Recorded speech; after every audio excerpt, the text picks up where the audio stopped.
Hey guys, so I'm going to be talking about two things today. First, my hair. So, this is what I got it in for the night. Just braids. These two I did really neat because I want to keep these in tomorrow. And these two, medium neat, nothing special or important because these two are coming out. So there's two cornrows. I didn't do a tutorial on them because most people know how to do cornrows, and if you don't, you can follow my Twist Out version 1 video, I believe. Yeah, Twist Out version 1, but instead of using 2, wrapping around, and then picking up hair, you're going to have 3. Wrap it around, pick up some hair, wrap it around, pick up some hair. So it's just like weaving. You're pretty much going in a motion like this while you're braiding it. So it's just kind of braided around, braided around, and while you're braiding, you're picking up some hair. Very simple. If someone really wants to know how to do them and they really don't know how to do them, I can most certainly do a video on it. But again, most people know how to do cornrows, so I didn't bother doing a video on it. I mean, if you know how to do a French braid, which is similar, then you can do a cornrow. Except with a French braid, you kind of braid inwards like that. When you're braiding, you braid like this. With the cornrow, you're just braiding outwards. So French braid motion, except instead of braiding in, you're braiding out. Alright, so like I said, tomorrow I'm keeping these two braids in the front in, which is why I braid them pretty neat. And then these two in the back I'm taking out. So I didn't do them super neat. They're just two big braids. This will give me kind of a similar result in terms of the wave pattern as my video. Remember, I don't know if you guys remember the video I did. I forgot what video it was. I'll actually put it over here so you guys can see what video I'm talking about.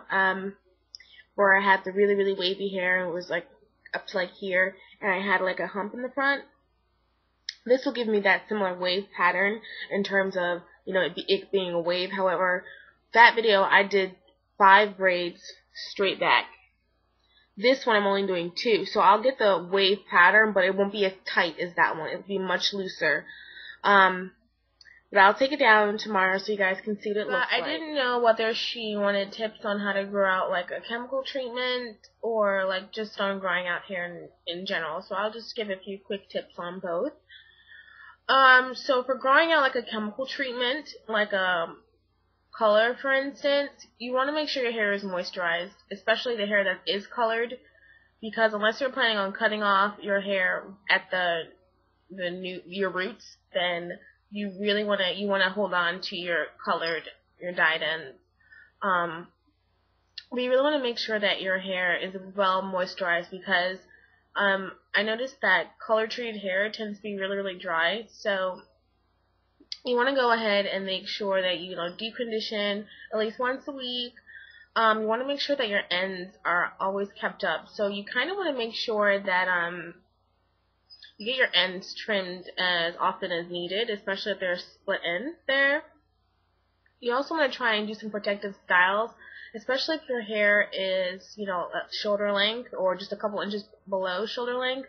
Because what will happen is your hair will be rubbing up against your clothing, which will cause lots of friction, which will cause, in the end, lots of split ends. So if your hair is like shoulder length or a little bit below, you want to make sure you're doing lots of protective styling, like, ponytails and buns, messy buns, out styles, like braid outs and twist outs and things like that. That'll just keep your ends intact.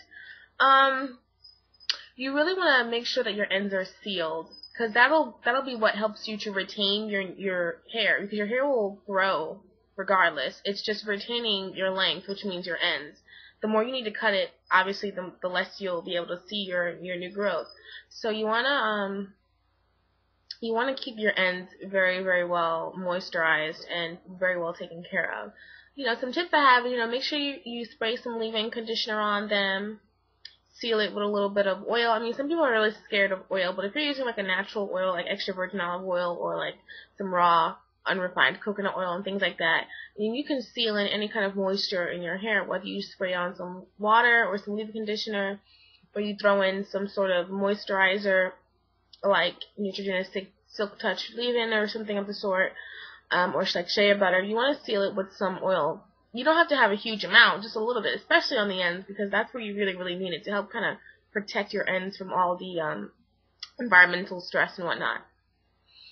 Alrighty, so you can also put it in the body of your hair, which I completely suggest, no matter whether your hair is really oily or whether your hair is really dry. You should still put some oil in it, just a little bit, especially if your hair is oily. You only need like a dime size, and just distribute that throughout your hair.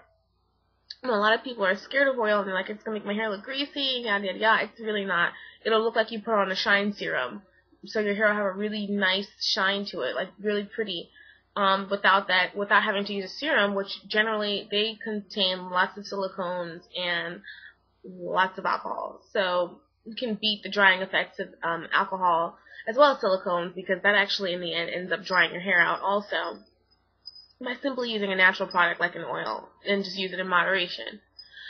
So if you're growing out like a chemical treatment such as a perm or a relaxer, I honestly actually would give you the same advice as I would for a chemical treatment. Make sure that the hair that you pretty much don't want to keep, the chemically treated ends, are very well taken care of. The difference is that your new growth is a different texture, so you'll have two different textures of hair on your head. So you really want to be very, very careful when detangling and handling your hair, because where the two textures meet, there's a line there that's very gentle and delicate called it's called the line of demarcation, and your hair will break off at that line if you don't be very, very careful. And you also want to put very little stress on your hair, because you do have that extra, fragileness to your hair. You really want to be very careful, especially when detangling. I have a few tips on detangling in one of my videos called shampooing curly hair or transitioning hair, whatever it's called. It's in a video, and so I have a few tips on detangling and when you should detangle, especially when you're a transitioner. Let's see. Transitioning hair tends to be also really dry, so you really want to make sure that you're paying attention to your moisture. Shea butter is a really, really, really good moisturizer. I noticed that when I started transitioning, my hair started being really dry and felt like brittle and straw-like, and I was like, ew.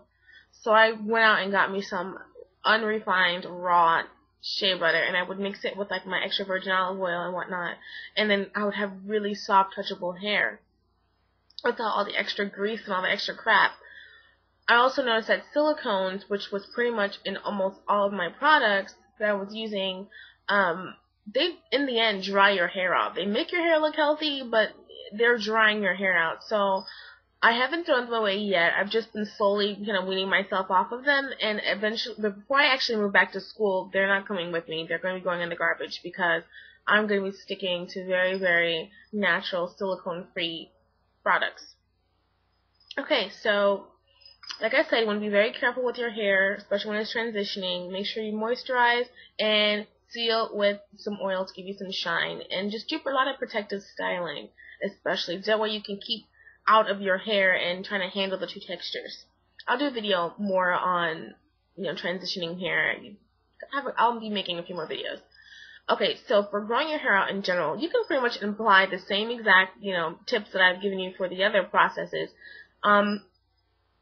for growing your hair out in general, honestly. Even if you're planning on keeping your natural hair texture, or you're planning on keeping your chemically treated textures, you just make sure your hair is really well moisturized. Make sure you're detangling as little as possible, only when you really need to. Do protective styling when so you can give your hair a break. You don't need to comb your hair every single second of the day. Another really big tip I can give is take vitamins. Multivitamins are wonderful, especially ones for women. Multivitamins that are geared towards hair, skin, and nails are also really great. Biotin is wonderful for thickening and growing out your hair. It's just that with biotin, expect hair to grow in all places that hair grows. So you might notice some increased growth or thickness in your leg hair, but it doesn't matter because most people shave it anyway, so hey. You can also take prenatal vitamins, which are, some people are like, oh my god, I'm not pregnant. Totally fine. Prenatal vitamins are just really good, extra vitamins, because pretty much what it is, it's giving you vitamins for two people, you and the kid. So even if you're not pregnant, you can still take them. It does wonders for hair to grow it longer. It makes your skin look nice. You ever wondered why pregnant women look so radiant? It's probably the vitamins. a lot of it has to do with the vitamins. So take the vitamins. They're not bad for you. You can take them. I'll do a more detailed video at some later time. Probably have it in segments and whatnot on growing out hair and other tips and tricks for, hair in general. So I hope you guys enjoyed the video. Bye!